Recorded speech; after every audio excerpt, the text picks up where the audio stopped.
jedhanii malee umriidhaan siin caalu ani. Anjaarsaa ta'uu keessan jibbitaan jira ijoollummaan waan tirraanfattaan. Ati na jedhin simmaa jetta waan dulluumee sitti fakkaatan. Ijoollumuu keessan maa wallaaltanii torbaatama ta'a umriin keessanii.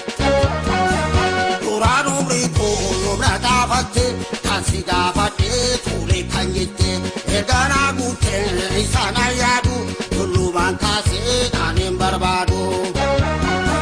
Dugdanaan guuteen tulluumee jette anuusiin guutaa kanaatti jette akka eebba koo sirriitti argattu yaruusi waamu jabiinaa kutu. Isin cimaadhaa jaarsaaf shalaa hin irraanfannee ammas jaalalaa. Eka kuusaattee tunna jaalalaa egaa shaggee koomse fuddeen galaa. Qabeenya keessaan kan mana falaa na mallatteessaa na guddaa galaa.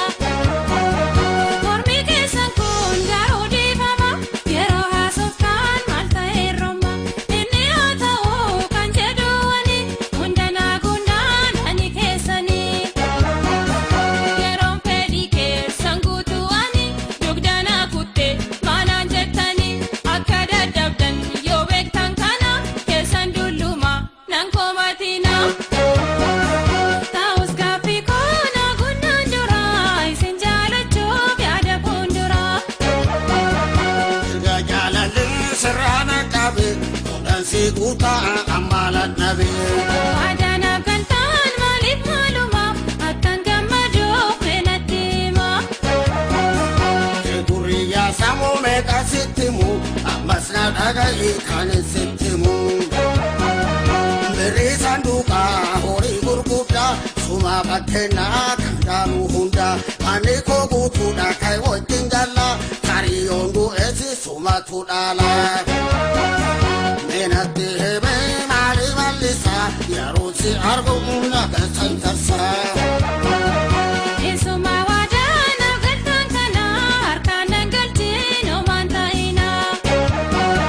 Wanti afaanii shakkii nabu waraqaatumaa kan abdii qabu. Na mallatteessaa kan jettan amma jaalalli keessaan na qabuuf deema.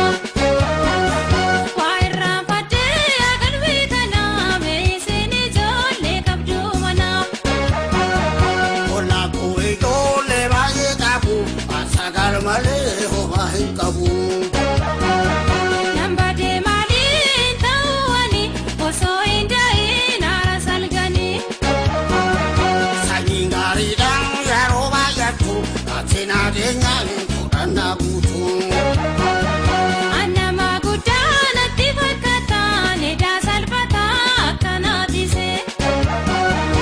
Ejana beeraa kaatee dhaahatte harkaa si deebnaan salphaanaan jette. Ijoollee sagal mana keessanii duraanuu isin salphinaaf baataan. Silaas baala jedhamaa nattee dhufe ija koo malee si wajjin kufe. Mana na bahaa ulfina namaa yoo diddaan qabeen isin sukkumaa. Ana biyya koorratti na kukkutu erbeen akka ta'e anan sukkutu. Ana goota bara xaaliyaanii kan akka senyoo dhugoolliire kaaraatti amma dhufe morma kutee yeroo laga dhedheessaa keessa buusu sana nan argine. Isin argeera. Eeyyee kan akka senyoo kokonaara gizaachoo baafaa kulloo jedhee itichoo tokko laga soor keessa buuse naacha nyaachisu sana guyyaan isaallee kamisa galgala gaafa sanas na argitiin tanuti. Eeyyee sirriitti isin argeera. Senyora Lina kan jaalala kan jedhamtu. Lakkisheen yeen argineera. Attamitti naan argin laga dhibee keessattuu dhashii qabee tokko dhungadhee kabalee yeroon gadhiisu sana laga hin argin. Maayyoo isin arge. Kan isii raga'eetu sun ragaa. Attam. Dhageessa dhiisinii darbeera. Amma ati ana goota akkanaa attamitti na sukkubuu barbaadda. Lakki lakki isheera.